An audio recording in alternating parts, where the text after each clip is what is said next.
তো আপনার মোবাইলেও ক্যাপকাট আছে, তো আপনি কিন্তু ক্যাপকাটের সবগুলো ইফেক্টগুলো আপনি ইউজ করতে পারছেন না। তো আজকের ভিডিওতে আমি আপনাদেরকে দেখাবো যে কিভাবে আপনি এই ইফেক্টগুলো এবং এই ট্রানজিশন এবং এই টেমপ্লেটগুলো কিভাবে আপনি ইউজ করবেন আপনার ক্যাপকাট অ্যাপসটিতে। তো চলেন ভিডিওটি শুরু করা যাক। তো তারপর চলে আসবেন প্লে স্টোরে এসে সার্চ দিবেন সুপার ভিপিএন প্রো সার্চ দেওয়ার পরে এই অ্যাপসটি প্লে স্টোর থেকে ডাউনলোড করে নেবেন এবং এই অ্যাপসটি কিন্তু ফ্রি, ঠিক আছে। তো আমার ডাউনলোড করা আছে, তারপর আমি ওপেনে ক্লিক করে দিলাম, তারপর উপরে কান্ট্রি অপশনে ক্লিক করে এখান থেকে আপনার কান্ট্রিটি সিলেক্ট করে দেবেন, ইন্ডিয়া সিলেক্ট করে দিলেও চলবে, ঠিক আছে। তারপর মাঝখানটির এই কানেক্ট অপশনে ক্লিক করে দিলে আপনার ভিপিএন কানেক্ট হয়ে যাবে। উপরে দেখতে পাচ্ছেন আমার কিন্তু ভিপিএন কানেক্ট হয়ে গিয়েছে। তারপর এখান থেকে পুরো ব্যাক করে চলে আসবেন আপনি আপনার মোবাইলের সেটিংসে। এখন আমি এখান থেকে চলে আসবো আমি আমার মোবাইলের সেটিংসে, তারপর সেটিংসে সার্চ দেবো প্রাইভেট ডিএনএস সার্চ দেওয়ার পর প্রাইভেট ডিএনএসে ক্লিক করার পর আবারও প্রাইভেট ডিএনএসে ক্লিক করে দেবেন। তারপর উপরে যে অফ অপশনটি আছে, উপরের এই অফ অপশনে ক্লিক করে নিচে সেভ অপশনে ক্লিক করে দেবেন। তারপর এখান থেকে পুরো ব্যাক করে চলে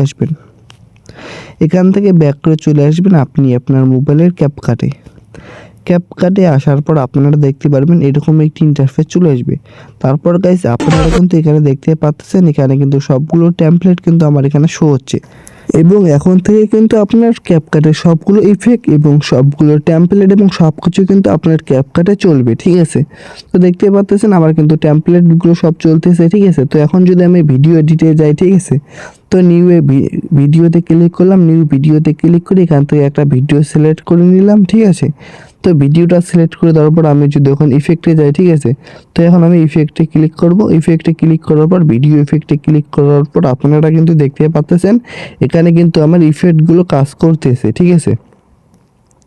তো দেখতে পাচ্ছেন আপনারা ইফেক্টে ক্লিক করলে কিন্তু আপনার ভিডিওতে অ্যাড হয়ে যাবে। এবং যদি আমি এখানে ফিল্টারে যাই, ঠিক আছে, দেখতে পাচ্ছেন আমার কিন্তু এখান থেকে ফিল্টারসগুলো কাজ করতেছে এবং আপনি যদি ফিল্টারে ক্লিক করেন আপনার ভিডিওতে কিন্তু ফিল্টার অ্যাড হবে।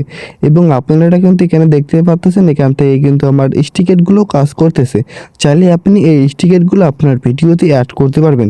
এবং গাইস ক্যাপকাটের এখান থেকে ফন্ট থেকে স্টাইল থেকে শুরু করে এভরিথিং ক্যাপকাটে যত কিছু আছে সবগুলো কিন্তু এখন আপনারা ক্যাপকাটে ইউজ করতে পারবেন। তো গাইস এই ছিল আজকের ভিডিও, ঠিক আছে। এবং এই ভিডিওটা কিন্তু আমার প্রথম, প্লিজ একটু সাপোর্ট করবেন।